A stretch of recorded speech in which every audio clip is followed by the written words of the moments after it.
Hello all welcome to our channel joyful black stars. మేము ఇప్పుడు కోనసీమలోకి enter అయినాం. అసలు ఇక్కడ ఎంత బాగుందంటే ఆ గ్రీనరీ, వాటర్, ఆ పల్లెటూరు వైపు చాలా నచ్చింది. మేము ఇప్పుడు ఎక్కడికి వెళ్తున్నామంటే వాడపల్లి టెంపుల్ కి. ఇది ఈ మధ్య చాలా ఫేమస్ అయిన టెంపుల్.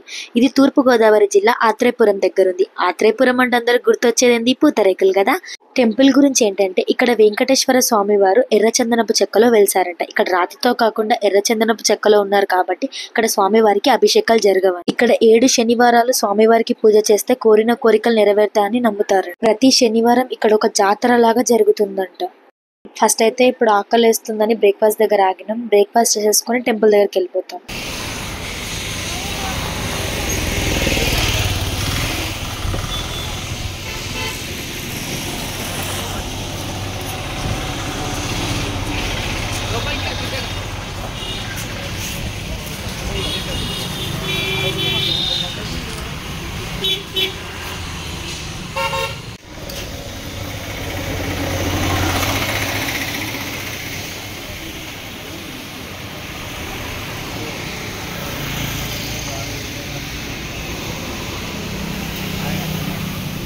శివాంష్ హాయ్.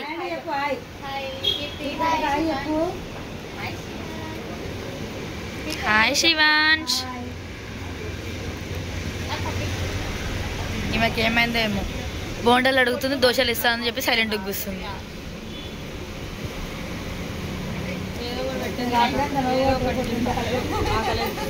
అంతేనా?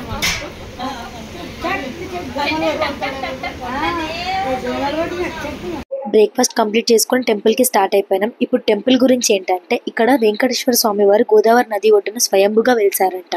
అది కనుగొన్న నారద మహర్షి ఆ వెంకటేశ్వర స్వామిని ఇక్కడ ప్రతిష్ఠించారంట. ఇక్కడ వెంకటేశ్వర స్వామి బ్రహ్మోత్సవాలు, ప్రతిరోజు అన్నదానాలు కూడా జరుగుతాయంట. ఇప్పుడు టెంపుల్ దగ్గరికి అయితే వచ్చేసినాము. దర్శనంకి వెళ్ళిపోతున్నాము. ఫోన్స్ లాకర్ లో పెట్టి వీడియో తీసే ఛాన్స్ ఉండదు కాబట్టి దర్శనంకి వెళ్ళిపోయి వచ్చాక మళ్ళీ చూపిస్తాం.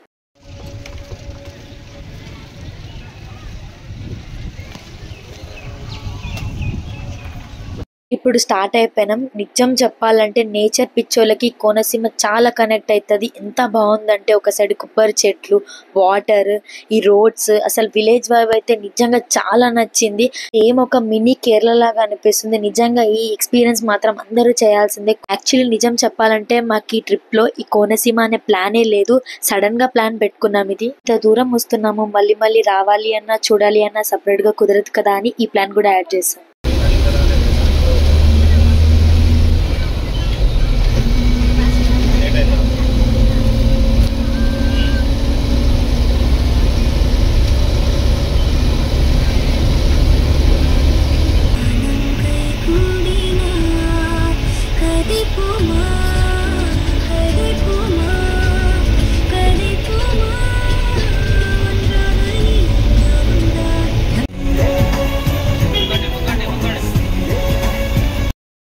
ఇప్పుడు వచ్చేసిన ప్లేస్ ఏంటంటే అయినవెల్లి టెంపుల్ కి. ఇది కోనసీమలో ఉంది. అమలాపురంకి 14 కిలోమీటర్స్ దూరంలో ఉంది. ఇక్కడ వినాయకుడు స్వయంభుగా వెలిసాడంట. కాణిపాకం కంటే ముందు ఇక్కడే వెలిసారని ఒక పేరుంది. ఈ టెంపుల్ కూడా కొబ్బరి చెట్ల మధ్యలో గోదావరి పక్కన చాలా పీస్ఫుల్ గా ఉంది. కుదిరితే రావడానికి ట్రై చేయండి.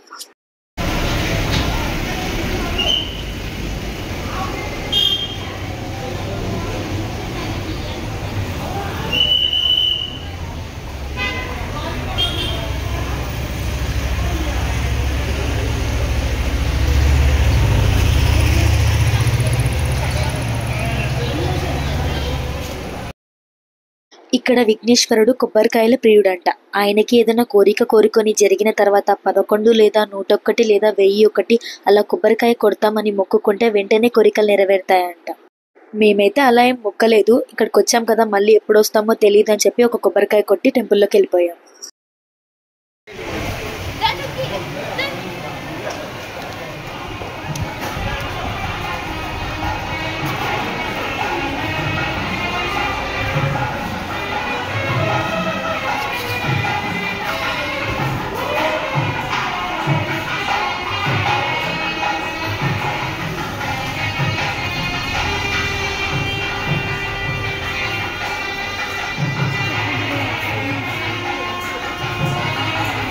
టెంపుల్లోకి వచ్చాక టెంపుల్ అయితే క్లోజ్ చేశారు స్వామివారికి నైవేద్యం పెట్టాలని. ఇంకా టైం ఉంది కదా అని అలా తిరుగుతున్నాం టెంపుల్ మొత్తం చూద్దామని. టెంపుల్ అయితే బాగుంది, చాలా పెద్దగా ఉంది. అక్కడ పూజలు కూడా జరుగుతున్నాయి. ఇంకా వినాయక చవితి నవరాత్రుల్లో అయితే ఈ టెంపుల్ చాలా బాగుంటదంట. 9 రోజులు చాలా బాగా చేస్తారంట పూజలు ఇక్కడ.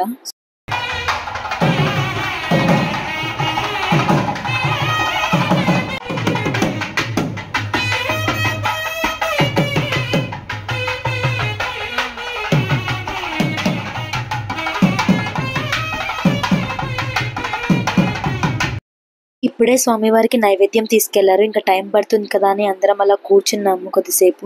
ఇక్కడ టెంపుల్లోనే అన్నదానం ఉంది. దర్శనం అయిపోయాక అన్నదానంకి వెళ్తాం. నిజంగా అదృష్టం ఉండాలి కదా టెంపుల్లో అన్నదానం తినాలంటే.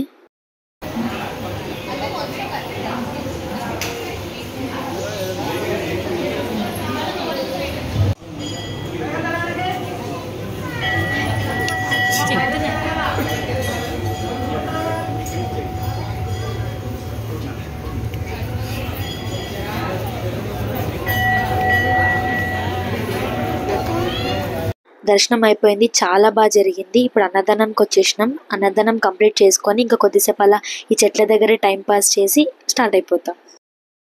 మీ పుట్టినరోజున కానీ మీ పెళ్లి రోజున కానీ మీ జరుగు ఏ శుభకార్యముకైనా 11 మంది భక్తులకు అన్నప్రసాద వితరణ జరిపించుటకు 1116 రూపాయలు చెల్లించి ఈ వాటర్ ఇప్పుడు సముద్రం పోతాయి. అవి 11 మంది భక్తులకు అన్ని దానముల కన్నా అన్నదానం మహా గొప్పదానం. స్వామివారి అన్నప్రసాద అభివృద్ధి కార్యక్రమానికి విరాళం ఇవ్వదలుచుకున్న భక్తులు కౌంటర్ వద్దకు వచ్చి విరాళం అందించి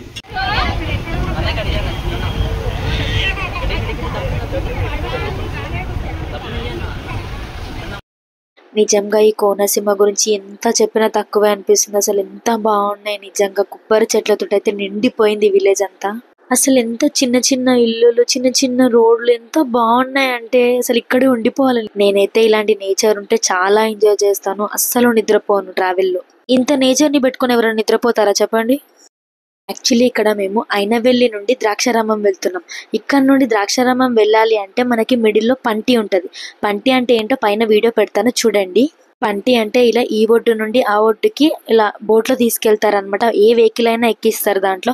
అలా మేము వెళ్తామేమో అని ఎంతో ఆశపడ్డాం. కానీ కరెక్ట్గా మేము వెళ్ళే టైంలోనే గోదావరి ఫ్లో పెరిగిందంట. సో ఆ పంటి అనేది ఆపేసినారు. అందుకు కొంచెం డిసప్పాయింట్ అయినాం. ఇంకేం చేస్తాం, తప్పదు కదా. అందుకే ఇలా బ్రిడ్జ్ మీద నుండి తిరిగి ద్రాక్షారామం వెళ్తున్నాం. ద్రాక్షారామం అయితే రీచ్ అయిపోయినాం. ఇంక ఇక్కడ చాలా టైం ఉంది. మార్నింగ్ నుండి వెళ్ళిన టెంపుల్స్ హడావిడిగా వెళ్ళినాం. ఎందుకంటే మళ్ళీ ఇక్కడికి వచ్చేసరికి టైం సరిపోదేమో అని. ఇప్పుడైతే ఇక్కడ లాస్ట్ టెంపుల్ కాబట్టి చాలా టైం ఉంది. ఈ డే అంతా ఇక్కడ ఎంజాయ్ చేయవచ్చు.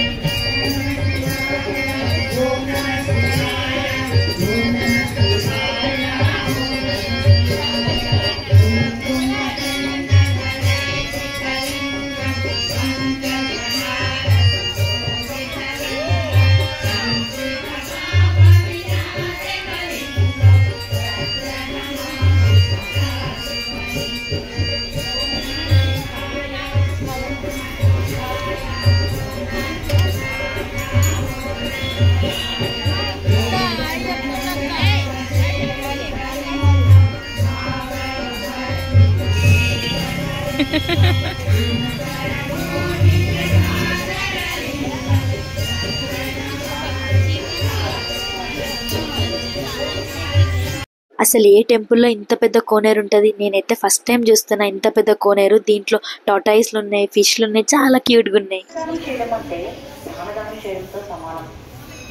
స్వామివారి దేవస్థానంలో 365 రోజులు కూడా నిత్య అన్నదానం నిర్వహించడం జరుగుతున్నది. అటువంటి మహత్కరమైన కార్యక్రమంలో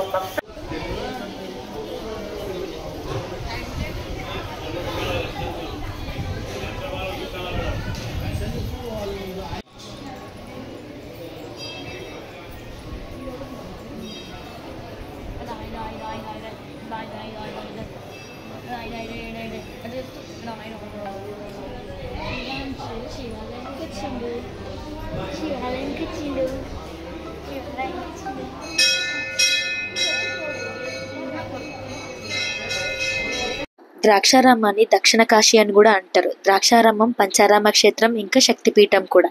ఇక్కడ స్వామివారిని భీమేశ్వరుడు అని, శక్తిపీఠం అమ్మవారిని మాణిక్యాంబ అమ్మవారు అని పిలుస్తారు. ఈ టెంపుల్ 2 అంతస్తులు ఉంటుంది. ఈ స్వామివారు 14 అడుగులు ఉంటాడంట. ఇక్కడ పౌర్ణమికి చాలా స్పెషల్.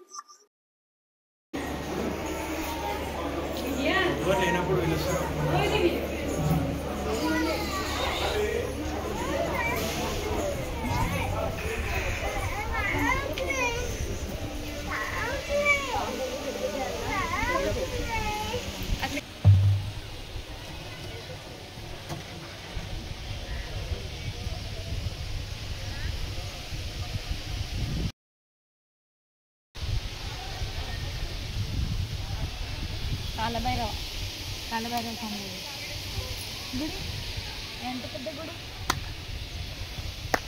నందీశ్వర రిసార్ట్ వచ్చి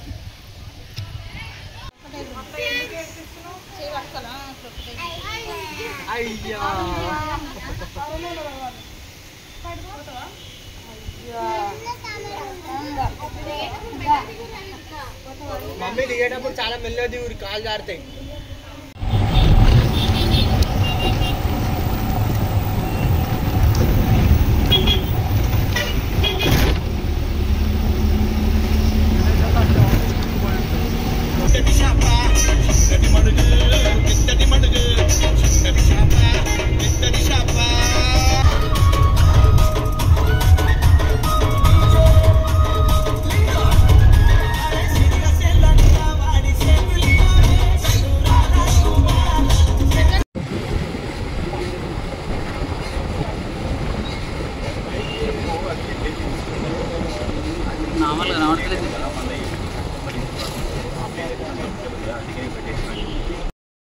మార్నింగ్ నుండి కోనసీమలో తిరిగి ఇప్పుడే అన్నవరంకి వచ్చేసినాం. ఇప్పుడు నైట్ ఇక్కడే స్టే చేస్తాం. రూమ్స్ ఆల్రెడీ బుక్ చేసాం. రూమ్స్ కి వెళ్ళిపోయి డిన్నర్ చేసి రెస్ట్ తీసుకొని మార్నింగ్ లేచి దర్శనంకి వెళ్ళిపోవాలి. వచ్చేసినాం, కిందికి వెళ్తున్నాం. పండు లిఫ్ట్ అంతసేపు ఆపొద్దు తెలుసా. ఆగు అన్నకరా ఏ ఆపే. అయిపోయిందా వాకింగ్?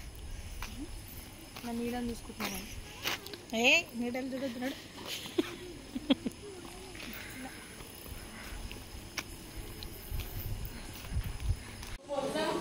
ఏమైంది మీకు?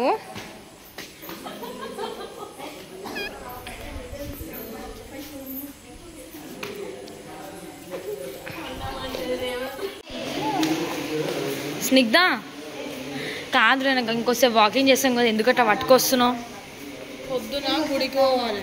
ఏంది నువ్వు అసలు నిజంగా మా అక్క మార్నింగ్ 3:30కి లేవడం కోసం ఇప్పుడు టైం సెట్ చేసుకొని కరెక్ట్ 10:30 కంటే 10:30కి పడుకోవాలి. 4 minutes ఉంది పదండి అని చెప్పి పట్టుకోవద్దు. ఇలా మా డే 2 కంప్లీట్ అయింది. నెక్స్ట్ వీడియో కోసం వెయిట్ చేయండి. Thanks for watching. Bye bye.